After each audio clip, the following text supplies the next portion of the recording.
ہمارے یہاں بھی زندگی میں ہم بہت سارے فیصلے عقل سے کر رہے ہیں. معاذ اللہ اب تو اسلام کے بہت سارے اصولوں پر عقل کی دلیل مانگی جا رہی ہے کہ جناب یہ بتائیے تو صحیح لاجک کیا ہے, اس قانون کے پیچھے لاجک کیا ہے, تو ورثہ جو ہے وراثت مرد کا 2 تو عورت کا 1, اس کی لاجک کیا ہے, عورت کو طلاق کا حق کیوں نہیں ہے, مرد کو طلاق. ارے بھائی ہم ان لاجکوں میں کب سے پڑ گئے. لاجک والے لوگ تو کل یہ کہیں گے کہ یار 2 پہاڑوں کے درمیان 7 چکر لگانے سے بہتر ہے کعبے کا طواف کر لو, کعبہ تو اللہ کا گھر ہے, یہ تو پہاڑ ہیں جس کے گرد ہم چل رہے ہیں. لاجک تو یہ کہتی ہے. اچھا جناب مہینہ کے اندر 3 راتیں گزارنے سے بہتر ہے میں 3-4 طواف مزید کعبے کے کر لوں, زیادہ ثواب ملے گا. اچھا حدود حرم کے اندر 1 نیکی 1 لاکھ نیکی کے برابر ہے. شاید آپ میں سے بہت ساروں کو یاد نہیں ہوگا کہ عرفات حدود حرم میں نہیں ہے, حدود حرم کے باہر ہے. لاجک والا تو کوئی بندہ یہ کہہ سکتا ہے کہ یار حدود حرم کے باہر پورا دن گزارنے سے بہتر نہیں ہے کعبے کے سامنے 9 ذوالحجہ گزار لوں تو جناب زیادہ ثواب ملے گا. نہیں میرے پیارے اسلامی بھائیوں, یہ حج کا سفر بہت ایزیلی ایکسپلین کر رہا ہے کہ ہر چیز لاجک سے نہیں ہوگی. اللہ کو اپنے بندوں کی یاد باقی رکھنا, ان کی یاد منانا کتنا پسندیدہ ہے کہ ماں کی یاد میں سعی باقی رکھی, خلیل اللہ کی یاد میں رمی باقی رکھی. حالانکہ آج وہاں شیطان نہیں ہے. نبی پاک نے عرفات میں 9 ذوالحجہ گزارا, سارے حاجیوں کا وہاں جانا ضروری. میرے آقا نے منا کی راتیں منا میں گزاری, ان کی وہاں راتیں گزارنا سنت.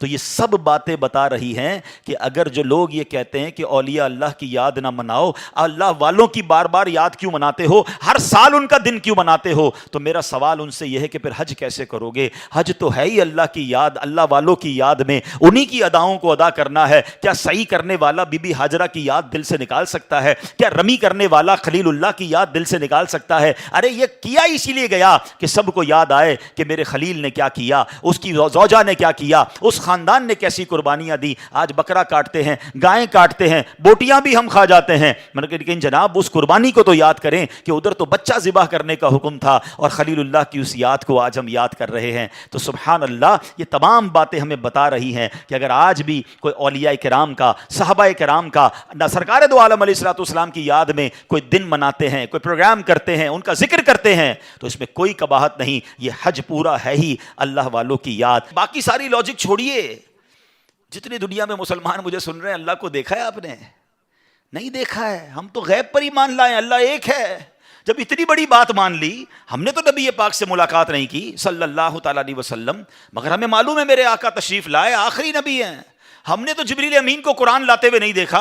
ہم مانتے قرآن رب کا کلام ہے, جبریل امین لائے نبی پاک کے قلب اقدس پر, اور جناب لا ریب کتاب ہے. ہم نے قیامت نہیں دیکھی ہے. ہم مانتے, ہمارا ایمان ہے, ایمان نہ ہو تو ایمان کمپلیٹ نہیں ہوتا کہ قیامت آنے والی ہے. ہم نے کبھی قبر کے اندر کسی کو عذاب اور جزا دیتے ہوئے نہیں دیکھا, مگر ہمارا ایمان ہے کہ قبر میں یا تو عذاب ہوتا ہے یا جنت کا باغ بنتی ہے. اتنی ساری پردے والی, غیب والی بیسکس ماننے کے بعد آج میرے اور آپ کے دلوں میں یہ سوئی چبوئی جا رہی ہے کہ پوچھو جناب اسلام کا یہ قانون کیوں ہے, اس کے پیچھے لاجک کیا ہے. یہ سمجھنا ہے میرے نوجوانوں اور میرے بچوں کو کہ ہمیں اپنے ٹریک سے ہٹایا جا رہا ہے. ہم مومن ہیں, ایمان والے, ہم غیب پر ایمان لائے ہیں, اور ہمارا کام لبیک کہنا ہے, ہمارا کام ایمان لانا ہے. آمنت باللہ و ملائکتہ و کتبہ و رسلہ, پورا ہمارا فارمیٹ یاد کیا ہوا ہے کہ ہم تو غیب پر ایمان لانے والے ہیں. ہم نے قیامت پر ایمان لائے, ہم نبی پاک پر ایمان لائے, آسمانی کتابوں پر ایمان لائے. مگر آج جناب کوسچنز کریٹ کیے جا رہے ہیں اور لوگ کنفیوز بھی ہو جاتے ہیں کیونکہ سب کو سننا ہے.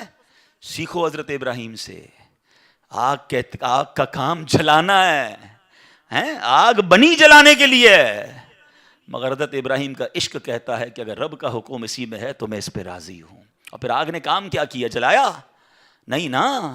ایک اور شعر سنو, شاعر مشرق نے کیا کمال کی بات کی, اگر آج بھی ہو ابراہیم سا ایمان پیدا. ایکچولی یہی کمی ہے, لیول آف ایمان ڈسٹرب ہو گیا ہے.